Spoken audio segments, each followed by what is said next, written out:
Shalom. Alors, rien ne peut nous étonner aujourd'hui en ce qui concerne l'homosexualité au Gabon, dès lors qu'une loi a été votée par la chambre, les deux chambres d'enregistrement du Parlement pour légaliser cette bêtise. Rien ne nous étonne aujourd'hui. Alors, nous pouvons bien voir que dans le projet ou encore, je ne sais pas trop quoi, qui consiste à enseigner l'homosexualité aux enfants à l'école, depuis le pré-primaire jusqu'au primaire et au secondaire, on va bien voir que c'est un complot contre les familles, contre la société gabonaise et contre notre culture, contre nos mœurs, contre nos valeurs. Parce qu'il faut comprendre que c'est la valeur qui fait la culture. Donc lorsque nos valeurs sont bafouées, notre culture prend un coup. Alors comprenez que ce qui se passe avec la complicité de plusieurs entités ou plusieurs couches. Vous verrez qu'aujourd'hui, je parle d'abord de l'Église parce que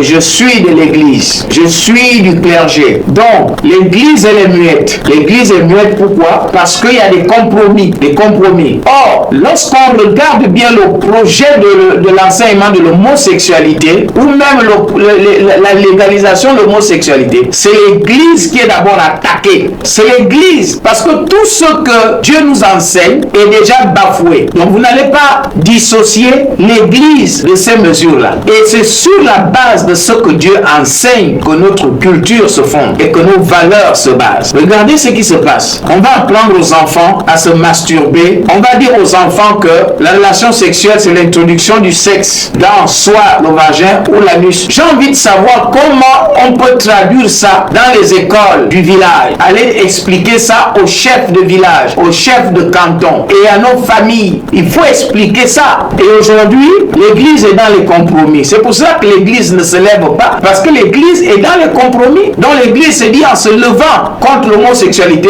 on se lève contre le système. Or, le système, c'est-à-dire la classe politique, c'est elle que Satan a choisi pour pourrir et pour accomplir la malédiction sur le Gabon. Et la malédiction ne peut passer que par ces portes-là. Aujourd'hui, on attend aussi les syndicats, les enseignants. Est-ce que vous, les enseignants, vous allez accepter d'enseigner à vos enfants et aux enfants des autres cette bêtise qui est dans le manuel scolaire sur la sexualité? Est-ce que vous allez accepter d'enseigner l'homosexualité aux enfants, à vos enfants? On attend aussi la réaction des enseignants. C'est vrai que parmi les enseignants, il y a quelques PD, mais ils ne représentent rien par rapport aux enseignants que nous connaissons, qui ont de la valeur et qui sont intègres dans ce pays. Les responsables des syndicats que nous connaissons, qui sont intègres et qui ont de la valeur. Donc je ne veux pas parler d'un enseignant PD dans un établissement quelque part. Non.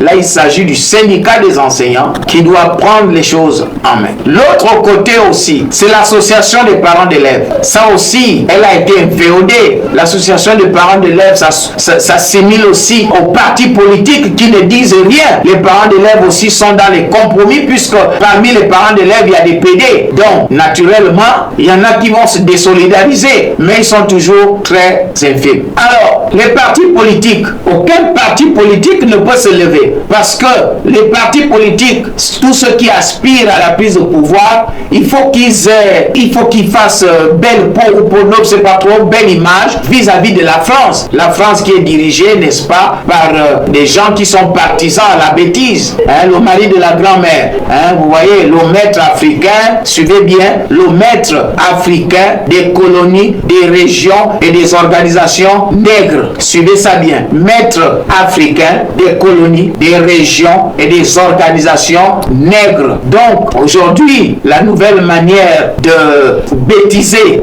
la négrophonie, c'est d'imposer l'homosexualité. Donc les partis politiques ne peuvent rien dire, sinon ils ne seront pas en accord de sainteté ou en odeur de sainteté avec la France, qui est chantre de la pédératie européenne. Vous voyez? Donc tout ça, aucun parti politique ne peut se lever. Regardez tous les politiciens qui parlent de gauche à droite. Vous avez déjà entendu un seul dénoncer l'homosexualité au Gabon? Tout cela, c'est la foutaise de la classe politique. Regardez maintenant après la classe politique, vous avez la société civile. Mais vous savez pourquoi la société civile qui crie tous les jours droits de l'homme, démocratie, bonne gouvernance, ils ne s'arrêtent que là. Ils ne peuvent pas parler de l'homosexualité.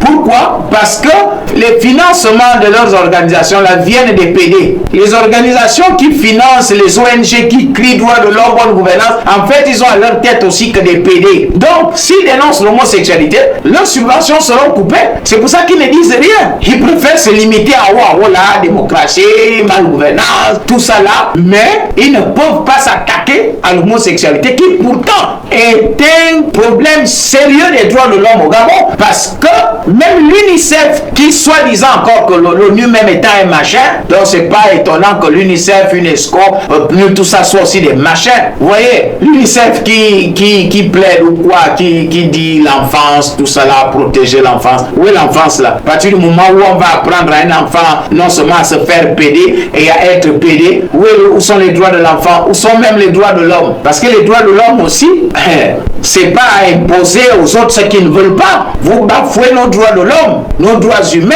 à partir du moment où vous voulez nous imposer une culture qui n'est pas des nôtres, une culture qui n'est pas la nôtre. Vous voyez ça? C'est grave ce qui se passe. Donc voyez-vous que c'est compliqué, mais ça ne va pas se passer comme ça. Parce qu'on verra bien l'applicabilité de votre histoire là. On verra bien comment les confessions religieuses vont accepter ça. Parce que dans les confessions religieuses, vous avez des enseignants qui sont des pasteurs, vous avez des enseignants qui sont des prêtres. On verra bien comme un enseignant prêtre va expliquer à un enfant que la relation sexuelle peut se faire par le vagin ou l'anus. Parce que l'enfant va aussi poser la question maître. Et ça, c'est une question qui pourra arriver, pas par accident, mais qui pourra aussi arriver entre griffes naturellement. Mais alors, on fait caca où? Par où on fera caca dans ce cas? Pour vous ramener à ce que Dieu a dit, parce que chaque membrane a son rôle dans un corps humain. Dieu a créé chaque organe pour jouer un rôle précis. Il n'a pas créé l'anus qui est chargé d'évacuer la matière fécale pour être un instrument sexuel. L'anus n'est pas un organe sexuel, parce qu'on dit organe sexuel, un organe de reproduction, c'est-à-dire le vagin et le pénis. Voilà ce que Dieu a prévu pour la reproduction. Donc quand vous parlez de la santé, déjà même vous avez changé, vous faites maintenant la santé sexuelle, parce que normalement c'est la santé de reproduction, parce que qui concerne que le sexe. Mais vous avez changé ça, comme dit la parole de Dieu. Vous avez changé l'usage naturel de la femme en allant homme avec homme, femme avec femme. Tu ne coucheras pas avec un homme comme on couche avec une femme. C'est une abomination. Ça veut dire que c'est un acte qui est au-dessus même du péché dont on parle de manière ordinaire. Vous avez dépassé les limites. Et là, Dieu va frapper parce que vous avez atteint l'abomination. En tout cas, comptez sur Dieu. Il va frapper.